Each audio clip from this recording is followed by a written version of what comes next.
सिद्धेभ्यः ॐ नमः सिद्धेभ्यः ॐ नमः सिद्धेभ्यः मङ्गलं भगवान् वीरो मङ्गलं भवतमोदनी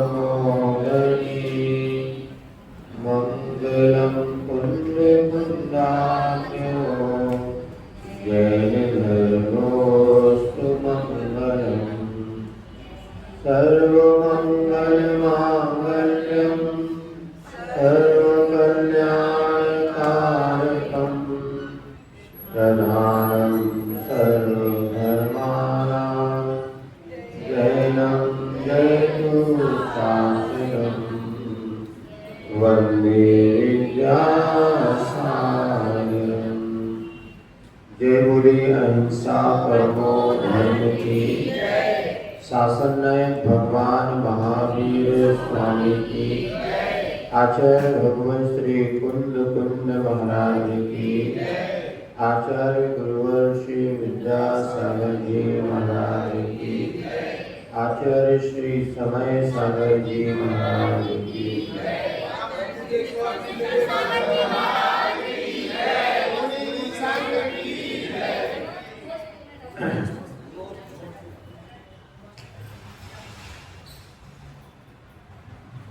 प्रसंग चल रहा है माटी के जीवन की विकास यात्रा और उसी बीच में कुछ ऐसे भी प्रश्न उद्घाटित हो रहे हैं जो हमारे जीवन को उन्नत बनाने के लिए समर्थ हो रहे हैं।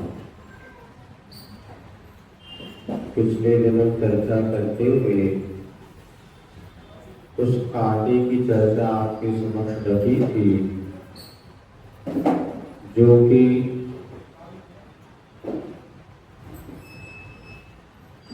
शिल्पी की कुदाली से मार खाके छत विक्षत हो चुका था।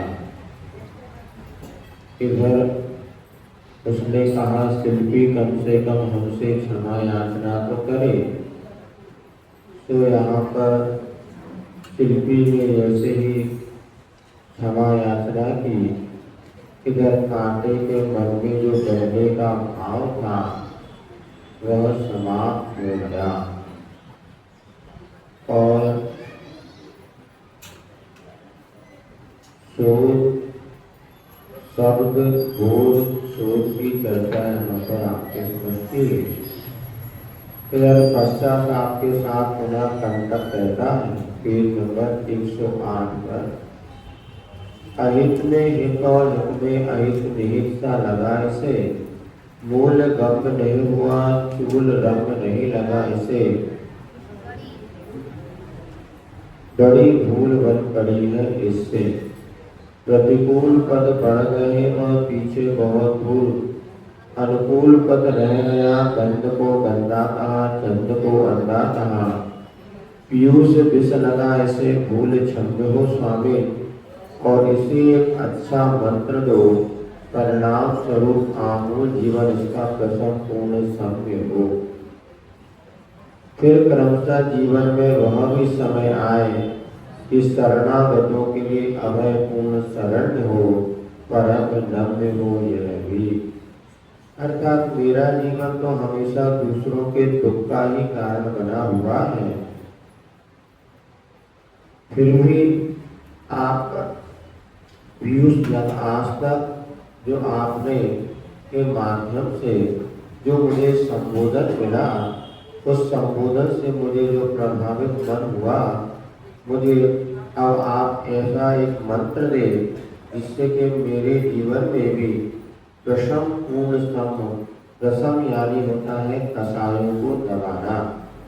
क्रोध मान माया लोभ ये 4 कसाय होती हैं इनको जितना हम दबाते हैं प्रशम यानी होता है दबाना, तो यहाँ पर साम्य भाव का हमारे भीतर प्रादुर्भाव हो और एक समय ऐसा भी आए कि हम जो अभय की इच्छा रखते हैं ऐसे जीवों के लिए हम शरण दे सके, परम नम्रता हमारे भीतर आ सके।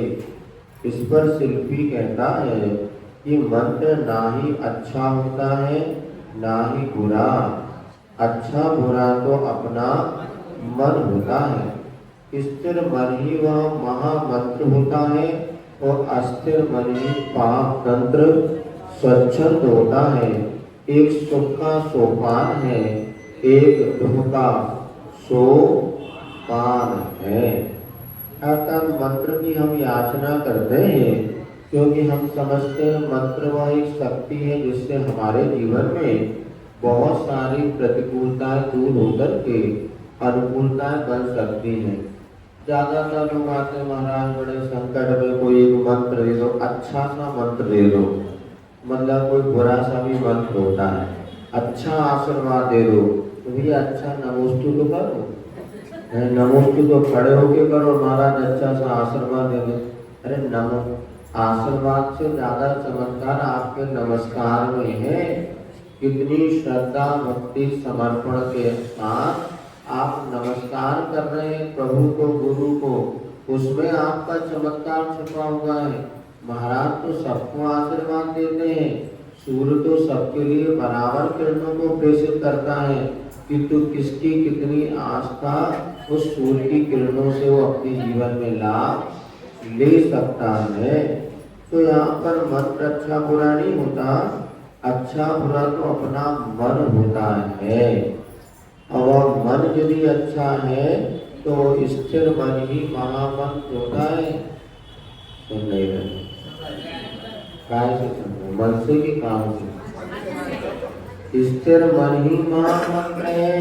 जिसके मन की स्थिरता नहीं है, चंचलता बनी हुई है, उसके लिए कोई मंत्र कार्य होने वाला ही नहीं। मंत्र ही से कहते जो हमारे मन को नियंत्रित करे, कंट्रोल करे। लेकिन मंत्र का जाप देते ही मन चंचल हो रहा है, मन की स्थिरता नहीं, शरीर की स्थिरता नहीं, इधर माला फिर रहा, उधर आँख खोल के देख रहा है कौन आ रहा कौन जा रहा, इधर जाप, तो कैसे मन स्थिर होगा? कुछ भी मंत्र जप लो, कभी भी मंत्र कार्यकारी होने वाला।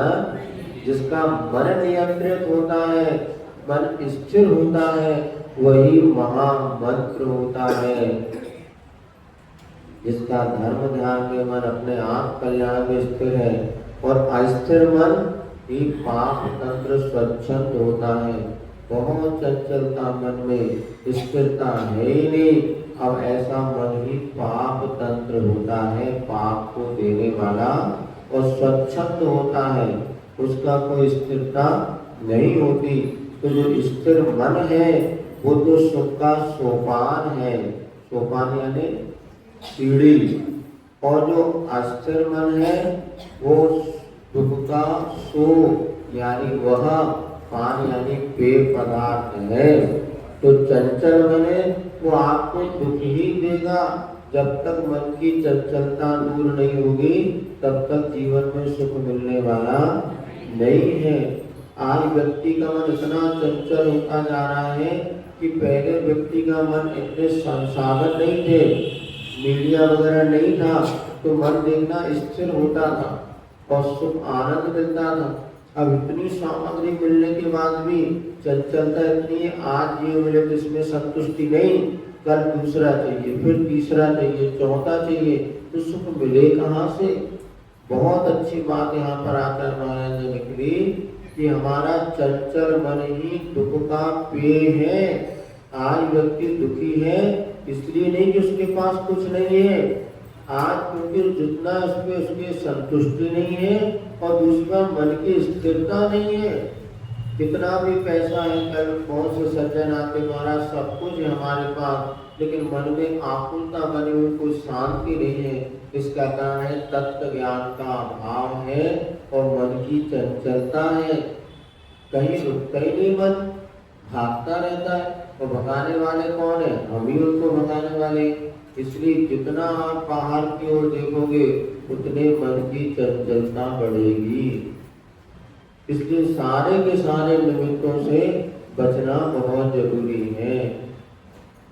पुनः सूर्य जिज्ञासा व्यक्त करता है कि मोह क्या बला है और मोक्ष क्या कला है। इसकी लक्षणा मिले व्याख्या नहीं, लक्षणा से ही लक्षणा मिलती है। लंबी गगन चूमती व्याख्या से मूल का मूल्य कम होता है, सही मूल्यांकन गुम होता है। मात्रानुकूल भले ही दुग्ध में जल मिला लो, दुग्ध का माधुर्य कम होता है अवश्य, जल का चातुर्य जम जाता है रचना पर। कंटक की जिज्ञासा समाधान पाती है शिल्पी के संबोधन से। पुनः जो कांटा जो था एक प्रश्न करता है कि उस माटी से कि मोह क्या बना है, मोक्ष क्या बना है। कला और कला, कला माने संकट, और मोक्ष क्या कला है, क्या तरीका आइडिया है। लेकिन वो कहता है लक्षणा मिले व्याख्या नहीं। लक्षण माने कम शब्दों में हम उसको जान सके। लंबी चौड़ी व्याख्या कई बार हो जाती है तो मूल क्या कहना चाह रहे यही पता नहीं चलता, और मूल्यांकन सही मूल्यांकन उसका गायब हो जाता है। मात्रानुकूल भले ही दुग्ध में जल मिला लो, दुग्ध का माधुर्य तो कम होता है अवश्य। अर्थात दूध में पानी मिलाने से भले आपने थोड़ा बहुत मिलाया, लेकिन दूध की मधुरता में अंतर तो आ ही जाता है। मूल विषय से हट करके जब कहीं व्याख्यान आदि होने लगता है तो पता नहीं चलता मूल कहाँ चला गया। इसलिए ज्यादा लंबी चौड़ी व्याख्या ना, हमें तो मात्र आप संक्षेप में बताइए मोह क्या कला है और मोक्ष क्या कला है। तो इस सब बातों को शिल्पी कंटक की जिज्ञासा समाधान पाती है शिल्पी के संबोधन से। तो क्या कहता सुनिएगा, बहुत अच्छी परिभाषा है। अपने को छोड़कर पर पदार्थ से प्रभावित होना ही मोह का परिणाम है, और सबको छोड़कर अपने आप में भावित होना मोक्ष का धाम है। यह सुनकर धन्य हो कह उठा कंटक पुना। आज इसने सही साहित्य छांव में अपने आप को पाया है। झिलमिल झिलमिल मुक्ता मोती सी लगती है आपके मुख से निकलती पंक्तियां। लक्षणा का उपयोग प्रयोग विलक्षण है, यह बहुतों से सुना पर बहुत कम सुनने को मिला। और व्यंजना भी आपकी निरंजना सी लगती है, विविध व्यंजन विस्मृत होते हैं। यदि सुविधा हो तो बड़ी कृपा होगी, उदार बनकर अविदा की विधा भी सुनाओ तो सुनूं स्वामी। साहित्य शब्द पर हो तो फिर कहना ही क्या, सर्वोत्तम समसामयिक होगा। अब यहाँ पर बीच में आचार्य महाराज ने अपना बहुत कुछ नया चिंतन जोड़ते हुए उस कुंभ के विकास की यात्रा के बीच में यह प्रसंग आपके समक्ष रखा है। तो संक्षेप में कहा गया, अपने को छोड़ करके दुनिया से प्रभावित होना ही मोह का परिणाम है। बस दुनिया को छोड़ करके अपने आप की भावना करना ही मोक्ष का धाम है। जब कभी अपनी चिंता होने लगे मेरा आप कल्याण कैसे होगा, मेरा यह जीव जो अनादि काल से चतुर्गति में भटक रहा है, मैं इस जीव का कैसे कल्याण कर सकता हूँ, मैं क्या पुरुषार्थ करूँ, ये समझना हमारी यात्रा मोक्ष की ओर प्रारंभ हो गई। और अपनी चिंता नहीं, हमारे परिवार का क्या होगा, देश का क्या होगा, उनका क्या हो रहा होगा। दुनिया की चिंता तो है किंतु अपनी चिंता यही मोह का परिणाम है। मोही व्यक्ति 24 घंटे दूसरों के विषय में सोचता है, लेकिन मोक्ष मार्गी अपने विषय में सोचता है। इसलिए मोक्ष मार्गी को स्वार्थी बनना पड़ता है आत्म कल्याण के लिए। पर के विषय में कितना भी सोच लो, लेकिन जब तक उसका उपादान नहीं होगा, आप कितना भी करो उसमें परिवर्तित नहीं होता। इसीलिए कि मोक्ष मार्गी जो होता है वो अपने आत्म स्वयं के विषय में सोचता है। सारी दुनिया का उपकार तो करता है, लेकिन उसकी एक सीमा होती है। उसके बाद वो अपने आत्म कल्याण में लगता है। यही मोक्ष का परिणाम है। जैसे ही कांटे ने सुना धन्य है धन्य कह उठा, आज सही साहित्य की छांव मुझे मिली। आपके मुख से निकले वचन ऐसे लग रहे हैं जैसे मानो मुक्ता मोती ही झर रहे हैं। और आपने जो संक्षेप में लक्षणा का प्रयोग किया बहुत विलक्षण है। आज तक कभी ये मुझे सुनने और समझने को बहुतों से सुना, किंतु ऐसे मोह और मोक्ष की परिभाषा तो हमने आज तक नहीं सुनी। और आपकी निरंजना सी जो वाणी है, जो कथन है, निरंजन माने कर्म कलंक से शुद्धों जैसी पवित्र जो आपकी वाणी है, उसको सुनकर के तो व्यंजन भी भूल गए। जितने व्यंजन बनते ना, गुलाब जामुन है, मीठा है, हलवा है, पूरी है, ये जो व्यंजन भी आपकी बात सुनकर के सारे व्यंजन भी विस्मृत हो गए। यदि सुविधा हो तो बड़ी कृपा होगी, उदार बनकर अविदा की विधा भी सुधारो। अर्थात जो कथन की पद्धति है उसको भी मैं सुधारूं। लेकिन एक जिज्ञासा है, साहित्य सत पर यदि आप कुछ हमें समझाए तो बड़ा आनंद आएगा। शिल्पी के शिल्पक सांचे में साहित्य शब्द ढलता था। साहित्य शब्द क्या है उसकी व्याख्या कर रहे हैं। हित से जो युक्त समन्वित होता है वह सहित माना है, और सहित का भाव ही साहित्य माना है। अर्थ यह हुआ जिसके अवलोकन से सुख का समुद्भव संपादन हो, सही साहित्य वही है। अन्यथा सुरभि से विरहित पुष्प सम सुख का राहित है वह। सार पूर्ण शब्द झुंड इसे यूं भी कहा जा सकता है कि शांति का श्वास लेता सार्थक जीवन ही सर्जक सृष्टा है शाश्वत साहित्य का।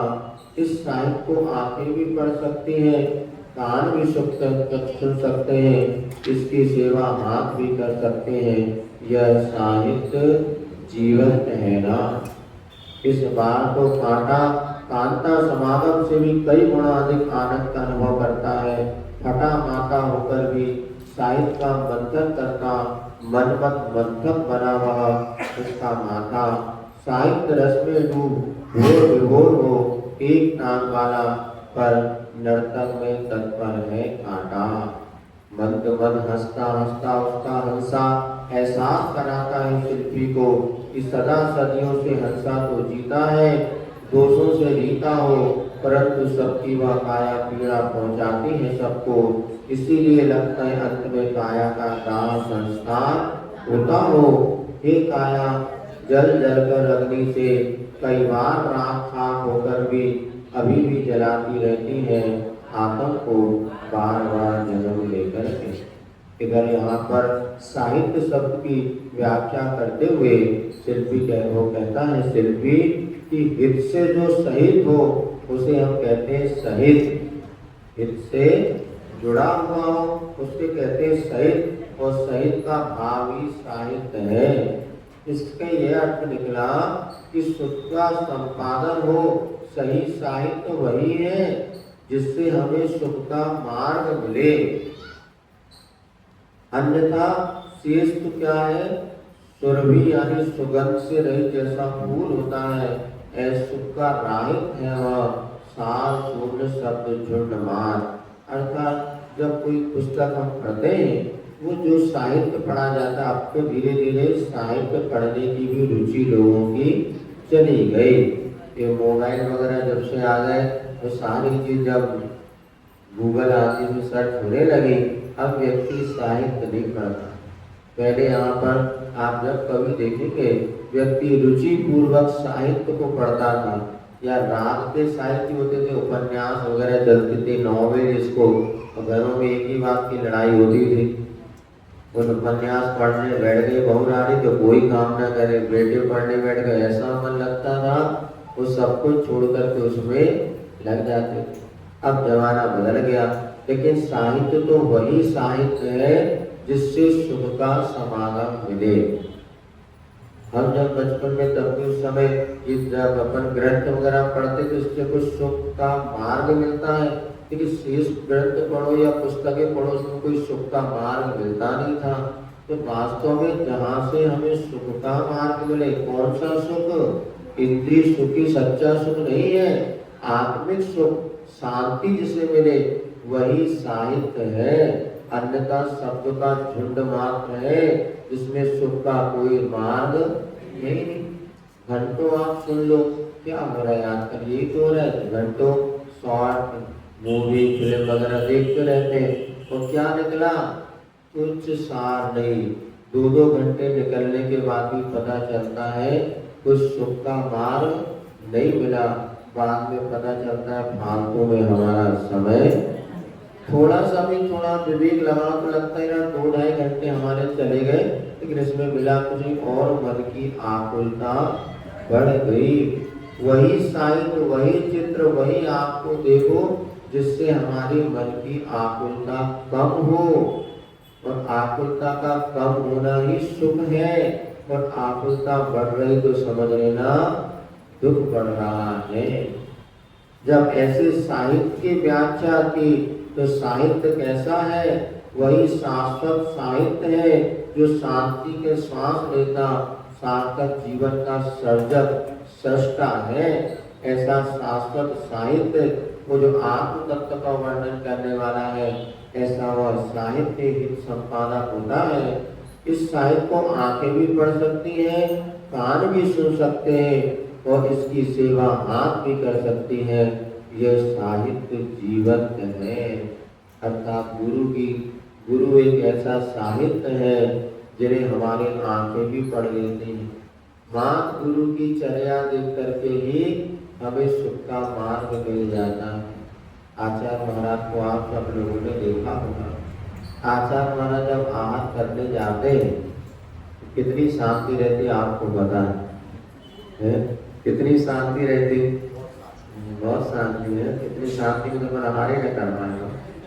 इधर कहो मकान घर है तो वहाँ हो हल्ला, अथवा टीन सेट है तो फिर वो बजाने वाले चारों तरफ से बजाते रहते। इतनी भीड़, इतना सब करने के बाद भी आचार्य जब आहार लेते हैं, नीरस आहार लेते थे, तो भी उनकी चेहरे की मुस्कान ऐसी लगती थी कि रसदार माल पानी वह ले रहे। सबसे बड़ा कठिन परीक्षा में देखे और आचार्य महाराज की उस समय वो उनके चेहरे की प्रसन्नता, लगता नहीं कि वो नीरस भोजन ले रहे हैं। और इतनी प्रतिकूलता होने के बाद भी अल्लाह हमेशा वो यही सिखाते थे कि हमेशा हमें प्रसन्न रहना है। कांटों के बीच रहकर के गुलाब कैसे मुस्कुराता है, ये कला हमने आचार्य महाराज को मात्र उनके दर्शन से ये कला आप सीख सकते हैं। ऐसे गुरु के अनेक कान भी सुन सकते हैं और हाथ भी साहित्य की सेवा कर सकते हैं। ये गुरु ऐसे साहित्य होते हैं जो हमारे जीवन में आमूल परिवर्तन के निमित्त बनते हैं। ऐसा सुनकर के कांटा तो बहुत खुश हो गया। स्त्री समागम से या राग रंग के जो आनंद अनुभव होता है उससे कई गुना आनंद इस साहित्य का मंथन करता हुआ, भले उस कांटे का माथा फटा हुआ था किंतु वह साहित्य की व्याख्या सुन करके मंथक बना हुआ उसका माथा चिंतन मनन करने लगा और साहित्य रस में डूबा हुआ वह एक टांग वाला होकर भी कांटा नाचने लगा कि क्या बढ़िया बात शिल्पी जी ने मुझे सुनाई। और मंद मंद उसका हस्ती जो आत्मा चेतना है उस कांटे की मुस्कुरा रही है और ऐसा लगता है कि वो मुस्कान कह रही है कि आत्मा तो सदा सतियों से जीता आया है, सिर्फ दोषों से जीता माने खाली है, परंतु ये काया है ना, ये शरीर ही सबको पीड़ा पहुंचाती है। इसीलिए अंत में काया को जला करके राग कर दिया जाता है। फिर भी क्या करो, पुनः नई काया मिल जाती है और आज तक इस आत्मा को जला रही है बार बार जन्म लेकर के। आत्मा तो शाश्वत थी है और रहेगी और वो सुख स्वभावी वाली आत्मा है, किंतु काया जब आत्मा के साथ शरीर का संबंध जुड़ गया, ये शरीर ही व्यक्ति को दुखी कर रहा है और बार बार शरीर को जलाया जाता, पुनः यह शरीर जन्म ले लेता है इस आत्मा को दुखी बना रहा है। इधर यह लेखनी भी कह रही थी, प्रासंगिक साहित्य विषय पर लेखनी के धनी लेखक से और प्रवचन कला कुशल से भी कई गुना अधिक साहित्य रस को आत्मसात करता है श्रद्धा से अभिभूत श्रोता हो। प्रवचन श्रवण कला कुशल है, हंस राजहंस सदृश चीर नीर विवेकशील वाला यह समुचित है। ये रसोईया की रचना रसदार रसोई का रसास्वादन कम कर पाती है, क्योंकि प्रवचन काल में प्रवचनकार, लेखन काल में लेखक वह दोनों लौट जाते हैं। अतीत में उस समय प्रतीति में ना ही रस रहता है, न ही नीरसता की बात है, केवल कोरा टकराव रहता है, लगाव रहित अतीत से बस। अब क्या हो गया, इधर लेखनी का भी मन हुआ कि मैं भी कुछ साहित्य शब्द पर इस कांटे को समझा दूं। तो लेखनी की कहती है कि कितना भी अच्छा लेखक कला में धनी हो अथवा प्रवचन कला में कुशल कितना भी अच्छा जो प्रवचनकार हो, लेकिन वो उस प्रवचन का उतना आनंद नहीं ले पाता जितना प्रवचन कला में श्रवण में जो कुशल है और श्रद्धा से ये अभिभूत जो श्रोता होता है। और कैसा है वो, क्षीर नीर विवेक वाला, दूध और पानी में जैसे हंस दूध को ग्रहण कर लेता, पानी को छोड़ देता है, उसी प्रकार जो हित की बात है उसे स्वीकार कर ले और अहित बात को छोड़ दे। ऐसा विवेकशील वो जो श्रोता होता है वह उस प्रवचन का आनंद लेता है जितना कि प्रवचन करने वाले को आनंद नहीं आता। क्यों? क्योंकि वो तो अतीत, अब मुझे क्या बोलना है ये बात दिमाग में चल रही है, किंतु श्रोता के कानों में तत्काल जो विषय पड़ रहा है उससे उसका आनंद कई गुना बढ़ जाता है। एक और उदाहरण दिया है कि रसोईया की रसना रसदार रसोई का आनंद नहीं ले पाती। जो रसोईया वगैरह होते ना, खाना बनाने वाले या महाराज वगैरह, पूरे आप क्या मिठाई बना के रख देंगे, हाँ भैया हमने बनाया, आपको भोजन में ले लो, थोड़ी मिठाई खा लो। अरे मिठाई की गंध सूंघते सूंघते नाक में बहुत भर गई, अब तो तुम दाल रोटी ले आओ जिससे हमारा पेट। तो रसोईदार जो माताएं बहनें सुबह से चौके में खाना बना रही हैं, उनको वो आनंद नहीं आता खाते समय। जो तुरंत 10 बजे पहुंचो फिर जो बनी बनाई मिले फिर उसका आनंद। तो जो भोजन करने वाला जो आनंद लेता बनाने वाले को वो रस, हाँ उसको आनंद कब आता है जब सामने वाला प्रसन्नता से उस वस्तु को ले लेता है। हाँ क्या बढ़िया आपने वस्तु बनाई, कितने में उनको आनंद आ गया। उनको उस आइटम का आनंद नहीं आता खाने में जितना बनाकर खिला दिया और सामने वाले ने प्रसन्नता से कैसा बना, बहुत बढ़िया बना, अब देखो उनका भूख छटाक भर भर गया। और हम खा ले, हमने बनाया स्वयं खा लो तो खूब आनंद आए। ऐसी वाली बात यहाँ पर है। तो प्रवचन काल में प्रवचन का, लेखन काल में लेखन, दोनों लौट जाते अतीत में। अब हमें आगे क्या लिखना है या आगे क्या लिखा उससे कैसे तुकबंदी बनाना है, ये लेखन इसी प्रकार प्रवचनकार भी आगे पीछे क्या चल रहा है ये बोलने के लिए तत्पर रहता है। किंतु यहाँ पर जो श्रोता होता है अथवा जिस पुस्तक को पढ़ने वाला होता है साहित्य को, वो आनंद लेता है। उस समय प्रतीति में ना ही रस रहता है ना ही नीरसता की बात, केवल पूरा टकराव रहता है, लगाव रही अतीत से बस। अर्थात प्रवचन करते समय ना रस है ना नीरसता है और उसकी प्रतीति में ये सब कुछ नहीं, किंतु केवल टकराव रहता है। अब आगे क्या बोलना है, पीछे मैंने क्या बोल दिया, किस तरह से व्यक्ति को समझाया जाए कि उसकी बात समझ में आ जाए। और उसके चेहरे को बार बार देखना पड़ता है कि वो उस चीज को ग्रहण कर पा रहा है कि नहीं कर पा रहा।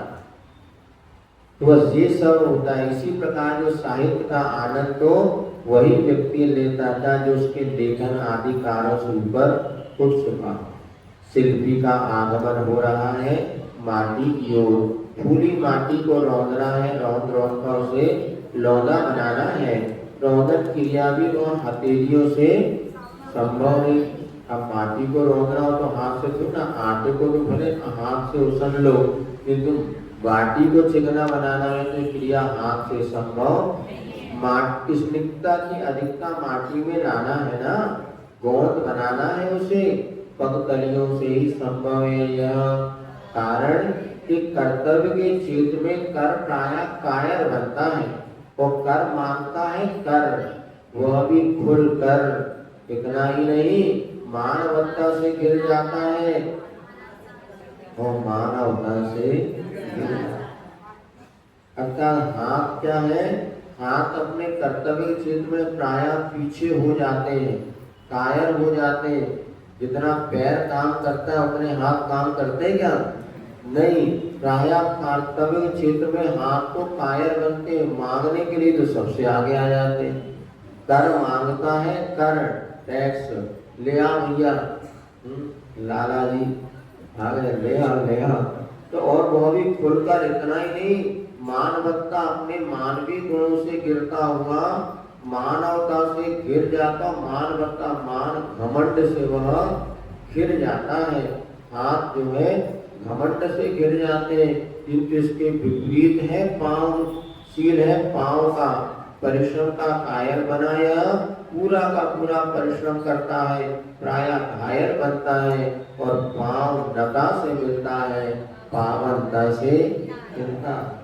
जो पैर इसके हाथ के विपरीत आचरण वाला है, बहुत मेहनत करता है, दिन भर काम करता है और प्रायः परिश्रम करते करते घायल भी हो जाता है, फिर भी पांव नता मानी विनम्रता से लोगों से मिलता है और पावनता से उसका जीवन खिल जाता है। लो यथायथ यह क्या घटने को, श्वास का सूरज हो, अस्ताचल की ओर सरकता सा शिल्पी का दाहिना पद चेतन से रहित हो रहा है। फूल का बहाव था जिसमें उस पद में अब फूल का जमाव हो रहा है। अब क्या होगा, जैसे शिल्पी ने माटी को रौंदने के लिए अपने पैरों को तैयार किया कि अचानक दाहिना पैर शून्य पड़ गया, मानो उसमें कोई चेतनता बची ही नहीं। अब ये सब दृश्य देख करके दूसरा पद कुछ पदों को कहता है। पहला दाहिना पद था जिसको उठा के सबसे पहले माटी को कुचलना था, अब वो दाहिना पैर ही ऐसा लग रहा है मानो जो खून का बहाव था वो रुक गया, बिल्कुल जड़ सा बन गया, वो पैर हिला ही नहीं। तो दूसरा बायां पैर कुछ कहता है पदों को, कुछ पद माने वाक्यों को कहता है और पद पद पर प्रार्थना करता है प्रभु से। पदाविलासी बनकर पर पद पात ना करूं, उत्पात ना करूं, कभी भी किसी जीवन पर पद दलित नहीं करूं। हे प्रभु, यह कैसे संभव हो सकता है? शांति की सत्ता महासती माँ माटी के माथे पर पद निक्षेप, क्षेम कुशल क्षेत्र पर प्रलय की बरसात है यह, प्रेम वत्सल शैल पर अदय का पक्षपात है यह, सुख शांति से दूर नहीं करता है इस युग को और दुख क्रांति से चूर नहीं करता है। वो कहता है कि दाया पैर बहुत अच्छा तुमने काम किया जो अपने को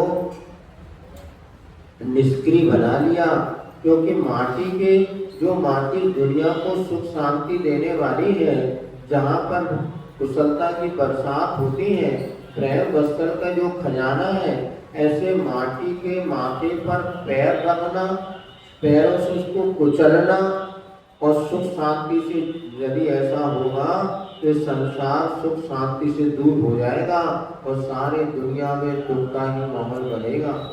जो माटी इतनी श्रेष्ठ है उसको अपने पैरों से कुचलना, वो कहता भाई मैं ये काम नहीं करूँगा। माटी में उतावली की लहर दौड़ आती है, स्थिति आवली की जहर छोड़ जाती है।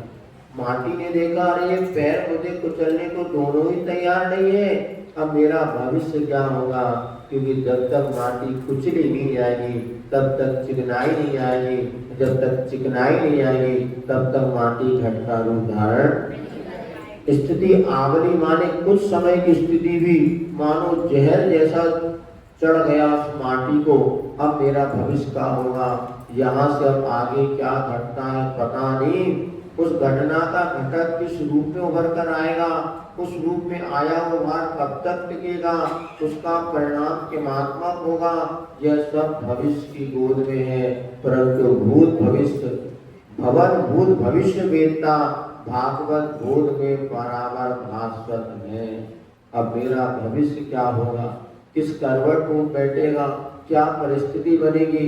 जब दोनों पैर जिनके माध्यम से मेरा जीवन उन्नत बनना था, उन्होंने ही अपनी निषेध कर दिया, हम माटी को नहीं कुचलेंगे, हाथों से ये कार्य संभव नहीं। अब क्या होगा, माटी अपने भविष्य के विषय में सोच रही है, किंतु ध्यान रखो जो केवल ज्ञानी है उनके ज्ञान में सारा का सारा यह भावन भूत और भविष्य वर्तमान बीता भविष्य सबको जो जानने वाले हैं, ऐसे केवल ज्ञानी सब जान रहे हैं कि आखिर क्या होने वाला है। फिर भी माटी की वह मति मंदमुखी हो मौन में समाती है। म्लान बना शिल्पी का मन भी नमन करता है मौन को, पदों को आज्ञा देने में पूर्णतः असमर्थ रहा और मन के संकेत पाए भला मुख भी क्या कहे। अब ये दोनों पैर जब उठ नहीं रहे, इधर मन जो था वो भी शिल्पी का मन, उसने भी मौन को ही नमन किया, कुछ नहीं बोला, वो भी चुप हो गया। जब मन ने संकेत नहीं दिया तो दोनों पैर कैसे काम करेंगे। मन तो राजा है, कोई भी काम करने के लिए पहले कौन कहता, मन कहता है कि चलो पुस्तक खोलो पढ़ना है, और मन नहीं कहता तो पुस्तक रखी रहे, आप खोल के नहीं पढ़ेंगे। तो जो मन संगे उसने मना, मन भी मौन हो गया कि मैं माटी को कुचलने के लिए क्यों कहूँ, ये तो गलत काम हो रहा है। इस पर जब मन ने संकेत नहीं पाया तो मुख ने भी कुछ नहीं बोला। इस पर रसना कह उठी, रसना माने जानते हैं, जीव अनुचित संकेत की अनुचरी रसना ही रसातल की राह रही है। यानी जो जीव अपनी जीव जीतता है, दुख रीतता है उसी का, सुखमय जीवन बीतता है, चिरंजीव बनता है, और उसी की बनती है वचनावली स्वपर दुख निवारणी संजीवनी बड़ी।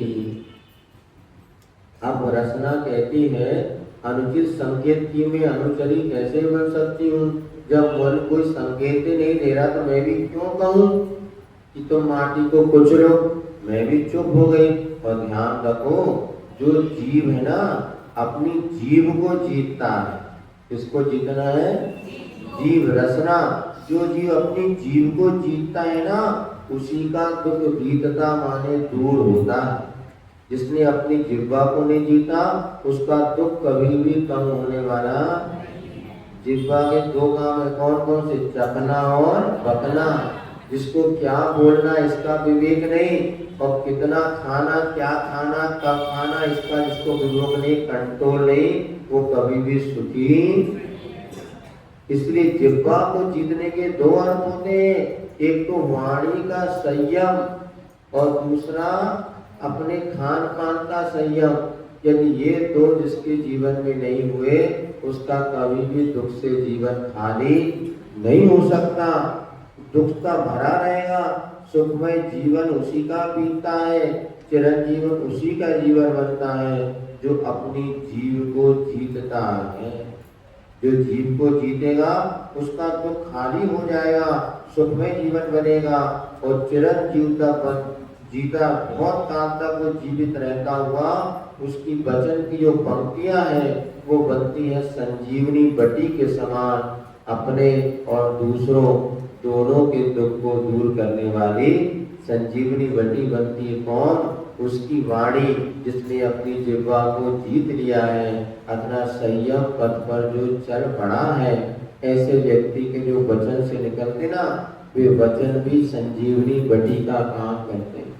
आचार्य महाराज के जीवन में कई बार ये अनुभव किया हम लोगों ने कि कुछ नहीं आचार्य महाराज ने कह दिया तो उनके मुख से निकले हुए शब्द भी औषध बन जाते। एक किसी बहन का संस्मरण था, ऐसे बहुत सारे आदमी, अब वो 15-20 दिन से उनके गले में बहुत छाले थे, सब कुछ था, और उन्होंने सारे डॉक्टरी इलाज के लिए कुछ लाभ नहीं मिला। अंत में आचार्य महाराज ने ये या उनके जो संगीत प्रमुख आरेगा थी, भैया आप देखो तुम तो गुरु जी के चरणों में जाओ, वही तुम्हारा रोग ठीक होगा। या क्या, और वो वहां पर आई आचार्य महाराज को अपना दुख बताया। आज इसमें कोई बात नहीं, ये तो थोड़ा सा जीरा हो गया ना, जीरा जीरो को अच्छा उबाल लो, जीरा तो औषधि है, और उसका जीरे का काढ़ा ले लो। और उन्होंने सुना आस्था तो कि वहां जाके जो उन्होंने स्वयं बताया कि जीरा का काढ़ा बनाया और 2 दिन जीरे का काढ़ा लिया और उनको 99% आराम मिला। ये तो इतना तकलीफ में 15 दिन से पानी का घूंट नहीं उठक पा रहे, तो पूरे गले में सूजन, छाले छाले और सब दवा, कोई दवा। माँ गुरु जी ने कहा कि जीरे का पानी लेना है तुम्हें। उन्होंने सुबह शाम 2 बार 3 बार लिया और 90% से ज्यादा उसमें आराम मिल गया। तो गुरु की वचनावली कैसे ये संजीवनी बटी बनती है, क्योंकि उन्होंने अपनी जिह्वा इंद्री को जीता है। क्या आहार में लेते बताओ, एक दिन नमक नहीं, मीठा नहीं, फल नहीं, सब्जी नहीं, रस नहीं। हमको एक दिन थोड़े से कोई चीज कम मिले, एक दिन इस चीज का त्याग कर दो तो महाराज कैसे त्याग कर दे, कैसे चलेगा इसके बिना। तो हमारी वाणी में इसलिए कोई चमत्कार नहीं होता। जिसने अपनी जिह्वा इंद्री को जीत लिया है उसकी वचन संजीवनी बटी बनती, इसको कहते हैं वचन सिद्धि। तो वचन सिद्धि किसी ने कह दिया, और श्रावकों में भी ऐसी वचन सिद्धि होती है, किंतु श्रावक जो संयमित होता है, जो अपनी रसना इंद्री पर विजय प्राप्त करता है। यदि आप चाहो कि हमारी वाणी में सिद्धि हो जाए, जो हम कहें वो काम हो जाए, होता भी है, लेकिन इसके लिए पुरुषार्थ क्या करना पड़ेगा, ये पहले जीव को बोलो जीतना होगा। ये चटोरी रसना ही तुम्हारा सब गड़बड़ कर रही है। 70 साल होने के, 80 साल होने के बाद भी वो रसना इंद्री पर कंट्रोल नहीं रहता। अब हमें ये खाना है, वो खाना है, तो मूंगफली कूट लो, बेसन के सेव भी पीस लो, गुनी का भी बुरादा बना लो। अब क्या करें, खाने को तो है, चटोरी जीव है। अब जिह्वा का स्वाद भी चला जाता है। अब क्या करो, एक उम्र के बाद जिह्वा में भी स्वाद नहीं रहता है, तो लगता है सबको इतना मार्टा करा, मुझे मसाला मिलता ही नहीं, मिलेगा तुम्हें जीभ में स्वाद ही नहीं आ रहा, तो क्या करो। इसलिए युवावस्था से ही जिह्वा इंद्री को बस में करने का पुरुषार्थ कर लेना चाहिए। चटोरे और पेटू व्यक्ति को कभी सर का सच्चा सुख मिलता ही नहीं, शरीर का भी सुख नहीं मिलता। चलना, अनुचित चलना और कुचलना, ये 3 बातें हैं। प्रसंग चल रहा है कुचलने का, कुचली जाएगी माँ माटी, फिर भला क्या कहूँ, क्यों कहूँ, किस विधि कहूँ पदों को, और गंभीर होती है रचना। वो कहती माटी को कुचलना, चलने की बात तो फिर भी ठीक है, और अनुचित चलना, और तीसरा कुचलना, पैरों से कुचलना, मैं ये गलत काम नहीं करूँगी, और माटी चुप हो, रचना चुप हो जाती है, और एक शब्द भी वो रचना नहीं संकेत देती पैरों को। महकती दुर्गंध को शिल्पी की नासा ने भी अपना भोजन बनाया, और नाक ने भी इस बात को समर्थन कर दिया, तभी तो माटी को कुचलने अनुमति प्रेषित नहीं करती, इस घृणित कार की निंदा ही करती, और थोड़ी से अपने को मरोड़ती, फूलती सी नासा पदों का पूरा समर्थन करती है। अब नाक क्या करेगी, थोड़ी भूल गई और थोड़ी मरोड़ दी, ऐसे हमें काम नहीं करना, असमर्थन कर दिया अपने हमने, भैया ये काम। पदों का ही समर्थन किया, पैरों बहुत अच्छा तुम कर रहे, जो माटी को नहीं कुचल रहे, ऐसा ही होना चाहिए। बाल भानु की भांति विशाल भाल की स्वर्णावा को कुंदित भंगित होती देख शिल्पी की दोनों आंखें अपनी ज्योति को बहुत दूर भीतर भेजती हैं और द्वार बंद कर लेती हैं। इससे फलित यही हुआ कि इस अवसर पर आंखों का अनुपस्थित रहना ही घोरहार अनर्थ का असमर्थन है। आंखें दोनों बंद हो गई और उन्होंने भी अपनी ज्योति को पहले तो बहुत दूर तक भेजा, फिर बंद कर लिया, अर्थात वो आंखें भी कह रही हैं हम इस अनर्थ का समर्थन नहीं कहेंगे, और आंखें भी बंद हो गई। ये बहुत दूरदर्शनी है ये आंखें भी। थोड़े में यूं कहूँ शिल्पी के अंग और पाप उत्तमांग तक सब उसी पद के पथिक बने जिस पद के पथिक पद बने थे, सबने एक साथ कह दिया हमें माटी को नहीं कुचलना है। माटी और शिल्पी दोनों निहार रहे हैं उसे। उसी बीच में जो मौन जो खड़ा है, मौन से कौन वो बड़ा है, मौन की मौनता कौन कराता हो और मौन गुनगुनाता है, उसे जो सुने वही बड़ा है मौन से। अब इधर शिल्पी माटी को देख रहा है, माटी शिल्पी को देख रही है और दोनों एक दूसरे को देख रहे हैं, क्योंकि अब सारे के सारे अंगों ने हड़ताल कर दी। अब उन दोनों के बीच में कौन खड़ा है? मौन। मौन, दोनों चुप है, बीच में मौन खड़ा है, तो मौन से बड़ा कौन? जो मौन की मौनता को गौण करके जो गुनगुनाता है, जो उसकी बात सुन सकता है, वही मौन से बड़ा है। जो मौनी की बात को समझ जाए वह मौन से बड़ा है। बोल की काया अवधि से रची है ना, बोल की माया वह परिधि से बची है ना, परंतु सुनो बोल की छाया की अवधि सीमा कहाँ है। सब निधियों की निधि है बोल की जाया सी, सदियों से सूची है ना, माटी की ओर मौन उड़ता है। पहले मोम समान मौन गलता पिघलता है और मुस्कान वाला मुख खुलता है उसका। मृदु मीठे मोदक सम समता में शब्द समूह निकलता है उसके मुख से। इधर बीच में जो मौन खड़ा है, वास्तव में जो हम बोलते हैं ये सब सीमा अवधि से शब्द बने होते हैं, किंतु मौन तो निस्सीम होता है। मौन की अपने आप में महिमा है कि मौनम सर्वार्थ साधनम, जो मौन धारण करता है वो सभी सिद्धियों को प्राप्त कर लेता है। बोध की जाया केवल ज्ञान को वो मौन का परिणाम है, इसीलिए माटी की ओर वो मौन उड़ता है और सबसे पहले गलता पिघलता हुआ कुछ बोलता है वो मौन। क्या बोलता है? मौन और माटी की क्या चर्चा होती है, ये आगे प्रसंग आपका देखा जाएगा। आज इतना ही रखते हैं, प्रसंग लंबा है, इतने रखते। बोले महावीर भगवान की